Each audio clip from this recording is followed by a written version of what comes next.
Hello again, it's Wayne Farrell from Coaching with NLP, and here's step 5 to your 7 steps to success.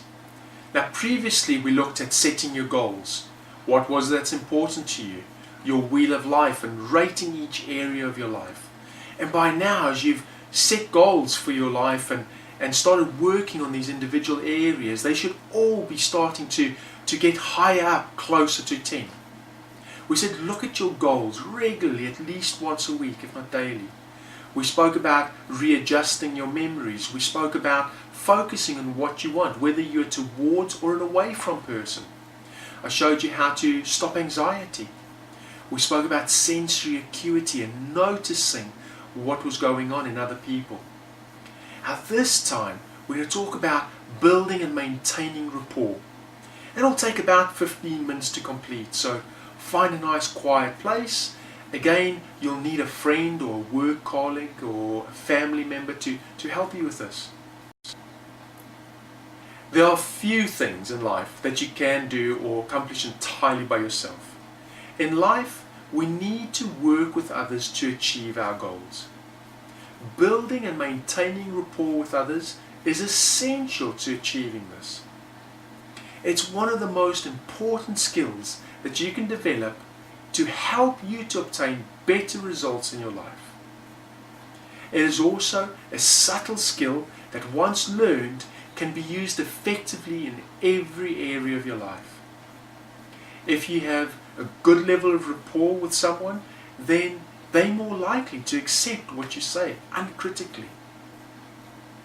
You can even effectively build rapport with people you don't like. And this can be very useful when dealing with staff, clients, or a bank teller who's going to help you sort out some paperwork. So many situations and so many areas of life that might actually apply to. In fact, rapport is useful for all areas of our life.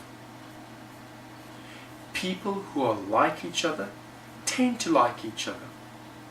So how do we build rapport? Rapport is achieved through a process of matching and mirroring. It will only be effective for you if you are able to achieve and maintain it outside of the other person's conscious awareness. That is, without making the other person feel uncomfortable. Rapport building is a natural process that some people are good at without even knowing it. Can you remember going out somewhere with someone recently? During that evening, did you reach a stage where they picked up their glass of drink just after you'd done this yourself? This can be an indication that you're in rapport with each other. Matching or mirroring body posture is a good start to creating rapport. Remember, to be effective, it must stay out of the conscious awareness of the other person.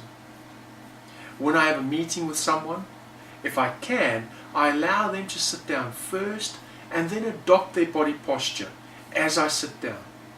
As they make changes, I subtly change my posture, not immediately, but over the next minute or so.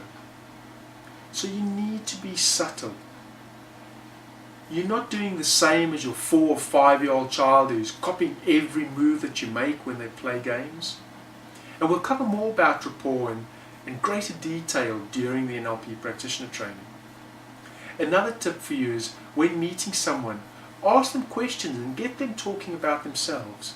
People love to talk about themselves. And as they are doing this, you can build rapport by matching and mirroring, whilst listening to them, of course. Matching their voice tone, the volume, the speed, the quality. Not just in face-to-face conversation, and especially on the phone when you can't see the other person. So observe other people. You can read about rapport building all you want. However, the only way that you're going to get good at it is by doing it and practicing it. So first of all, I want you to observe the degree of similar body language that other people have at work or in a social setting. Then become more aware of the degree to which your body language is being matched and mirrored with others. go build rapport with friends. For this task, I want you to ask a friend or work with a colleague to help you. Do not tell them what you're doing, simply find an opportunity to chat with them. Then for at least 3 minutes, build rapport with them by matching and mirroring their posture, their gestures, their breathing. Then for a minute, deliberately mismatch them and break rapport. Look away when they talk, or stand up or speak while they're talking. Then build rapport again for another minute. Then explain to them what it was that you were doing and ask them for constructive feedback. Note, they may not have noticed you matching and mirroring them, but they may have noticed that feeling of uncomfortableness when you broke rapport and mismatched them, deliberately of course. Explain to them why you did that. So building rapport with others, this is a subtle skill and requires practice. And once you think that you are getting the hang of it, practice doing it with strangers that you meet or people at work. Enjoy the results and keep practicing. As I said, we'll talk more about this during the live training.